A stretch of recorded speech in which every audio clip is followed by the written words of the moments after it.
아시안컵 조별리그 바레인전 역전패. 인도네시아전에서의 힘겨운 1대0 승리. 베어백 감독의 경지를 야기했던 아시안컵 졸전에는 그만한 이유가 있었습니다. 주장 이훈재를 비롯해 이동국과 우성용, 김상식 등 고참 선수 4명이 이 두 경기를 앞두고 현지 술집에서 밤늦도록 술판을 벌인 것으로 확인됐습니다.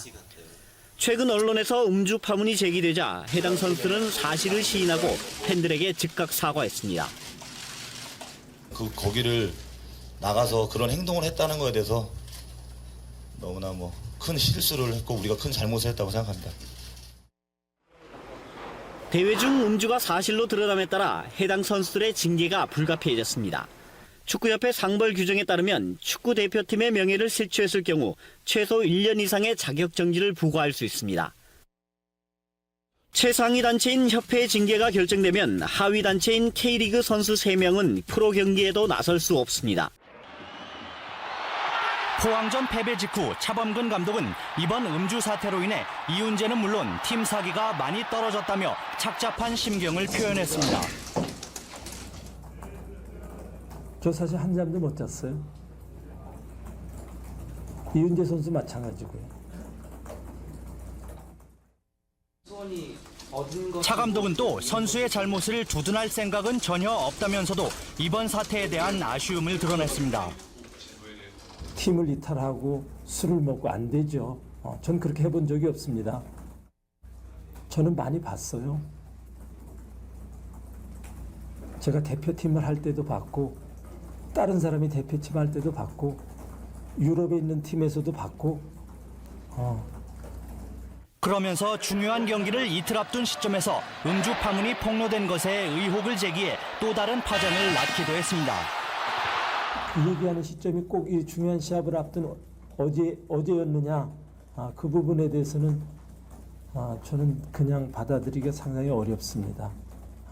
뭔가 그 어떤 영향을 주기 위한 그런 게 아니었는가 생각을 합니다. 차 감독의 이 같은 발언뿐만 아니라 축구계에는 음주 파문이 폭로된 배경을 놓고 갖가지 추측이 나오면서 혼란이 커지고 있습니다. 축구협회도 이번 사태가 가져올 파장에 촉각을 곤두세우고 있는 가운데 내일 열릴 상벌위원회 결과에 이목이 집중되고 있습니다. 징계 수위에 따라 당사자들의 음주 파문을 일으킨 이훈재와 우성용, 김상식 선수는 오늘 오전 담담한 표정으로 상벌위원회에 출석했습니다. 축구를 사랑하는 모든 팬들께 정말 죄송하다는 말씀 드리고 싶습니다. 상벌위원회는 3시간여의 회의 끝에 술자리를 주도한 이훈재와 나머지 선수들의 징계 수위를 다르게 결정했습니다. 이훈재에게는 대표 선수 자격정지 1년에 축구협회가 주최하는 대회 3년간 출전 정지, 사회봉사 80시간의 징계가 내려졌습니다. 나머지 선수들은 조금 낮은 수위의 징계를 받았고 해외에서 뛰고 있는 이동국은 대표 자격 정지 외에는 국내 복귀 후 적용됩니다. 하지만 K리그에는 뛸 수 있도록 한 결정은 논란이 되고 있습니다. 축구협회가 주최하는 대회는 FA컵 정도여서 징계에 실효성이 있냐는 논란과 얼마 전 FA컵에서의 난동으로 K리그까지 뛸 수 없게 된 방승환과의 형평성 논란입니다. 개인적인 처벌이 발생한 행위와 무관한 위치에 있었던 소속팀에게 가능하면은 피해를 최소화시키는 방향으로 나간다는 것이 옳다고 생각합니다. 음주 파문으로 이훈재는 태극마크와 사실상 작별했습니다. 대표 선수 자격정지 1년에 3년간 축구협회가 주최하는 대회에 나갈 수 없는 것은 34살의 이훈재에겐 극복하기 힘든 기간입니다. 축구를 사랑하시는 팬 여러분들 그리고 이 대한축구협회 그리고 구단에 있는 모든 분들에게 너무나 죄송하다는 말씀 드리고 싶습니다. 2002년 4강의 주역이자 아시아 최고의 골키퍼를 앞으로는 대표팀 경기에서 볼 수 없게 된 것입니다. 이훈재와 함께 이동국과 김상식, 우성용의 자격 정지로 대표팀 운영에도 큰 부담을 주고 있습니다. 당장 내년 2월에 열리는 남아공 월드컵 3차 예선부터 이들 4명 없이 팀을 꾸려야 합니다. 주요 A매치는 물론 올림픽팀이 본선에 나갈 경우 와일드카드로 나설 수도 없습니다. 대표팀에 제가 조금 더 세세한 부분을 우리 선수들한테 신경을 썼어야 되는데 그러지 못한 점은 분명한 저의 책임이라고 생각하고 있습니다. 후반 32분 이동국이 투입되면서 이영표와의 잉글랜드 무대 첫 대결이 펼쳐집니다. 이동국이 이영표를 향한 거친 태클로 경고를 받는 등 양보 없는 치열한 승부를 펼쳤습니다.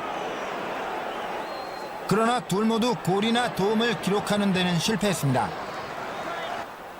토트넘과 미들즈브러는 한 골씩 주고받아 1대1로 비겼습니다. 한편 미들즈브러 감독은 한국의 음주 파문이 이동국에게 영향은 없을 거라고 말했습니다. 국가대표팀 훈련장 숙소에 걸려있는 선수 생활 수칙입니다. 네 번째 내용이 눈길을 끕니다. 술, 담배 등 경기력에 지장을 주는 행위를 일절해서는 안 된다는 겁니다. 대표팀에 관한 운영 규정 13조는 포괄적인 의미로 선수들의 성실한 태도를 명시하고 있습니다. 그러나 이처럼 술, 담배의 금지를 명문화한 것은 이번이 처음입니다. 감독님들 통해가지고 스텝진들하고 교육시키죠. 이번 생활 수칙은 허정무 감독의 평소 소신과도 맞다 흥미롭습니다. 허 감독은 최근 예비 명단에서 이천수를 제외하는 등 선수들에게 대표로서의 정신 자세를 강조해 왔습니다. 대표 선수로서 대표팀에 적응할 수 있는 그런 시간과 또 골격을 형성할 수 있는 시간이 그 시간밖에 없기 때문에 저희로서는 굉장히 중요한 시간이라고 생각하고, 한눈에도 달라 보이는 날렵해진 몸매가 그동안의 운동량을 말해줍니다. 지난해의 과오를 떠올릴 때면 지금도 몸서리 쳐지지만 다시 시작한다는 각오로 훈련에 매진하고 있습니다.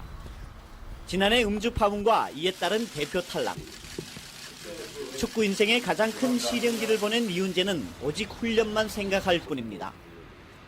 작년에 그런 일을 해서 나쁜 일을 해서 지금까지 징계를 받고 있지만은 분명히 저 일로 이런 일이 있고 난 다음에는 저희 후배들이나 분명히 앞으로에 대한 이런 일은 분명히 없어질 거라고 생각합니다. 그리고 징계로 인한 대표팀 탈락의 아픔을 K리그에서 만회하기 위해 마음을 다잡고 있습니다. 번번이 우승 문턱에서 좌절했던 소속팀 수원에 반드시 챔피언 트로피를 안기겠다는 각오입니다. 아마 후회 없는 축구 인생을 다 살았다고 생각합니다. 그렇기 때문에 지금 남아있는 기간 동안 더 후회 없는 시간들을 만들지 않기 위해서 더 노력하겠습니다. 거미손 이훈재가 허정무 감독의 부름을 받았습니다. 오는 20일 사우디와 최종 예선 3차전 원정에 나설 축구대표팀 명단에 포함됐습니다.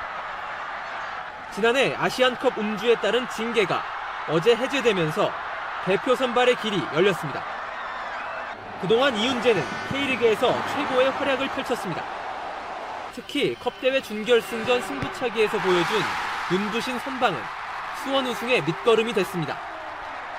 얼마 전까지 부진했던 대표팀의 허정무 감독이 이훈재의 조기 사면을 요청했던 것도 이 때문입니다.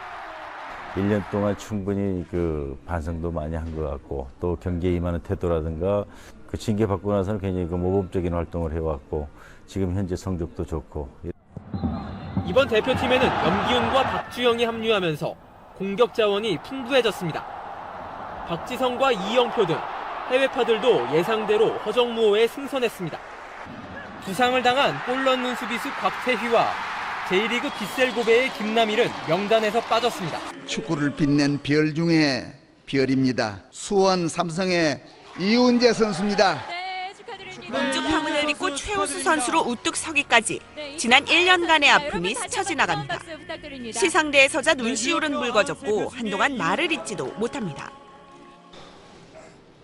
이 상은 너가 이제 많이 반성했을 거라 라고 하시고 이 상을 주는 것 같습니다. 월드컵 4강을 함께한 동료들은 하나둘 은퇴하고 한때는 벤치 서름까지 느꼈지만 꿋꿋이 그라운드를 지켰습니다. 올 시즌 경기당 0.74점의 철벽 방어로 팀의 우승까지 이끈 이훈재는 골키퍼로서 최초이자 최고령 MVP라는 두 가지 기록을 세웠습니다. 앞으로도 얼마 기간인지 모르겠지만은 그 기간 동안 한국 축구를 위해서 더 헌신적으로 열심히 노력하라는 그 상이라고 알겠습니다. 감독상은 수원 우승을 이끈 차범근 감독이, 신인상은 서울의 이승열이 받았습니다. 감사합니다. 이훈재는 골키퍼 부문 베스트 11에 수상하며 2관왕에 올랐고, 수비 부문에서는 마토와 아디, 박동혁과 최효진이 이름을 올렸습니다. 미드필더 부문에선 기성용과 이청용, 조원희와 김영범이 베스트 11에 올라 가장 두드러진 세대 교체 현상을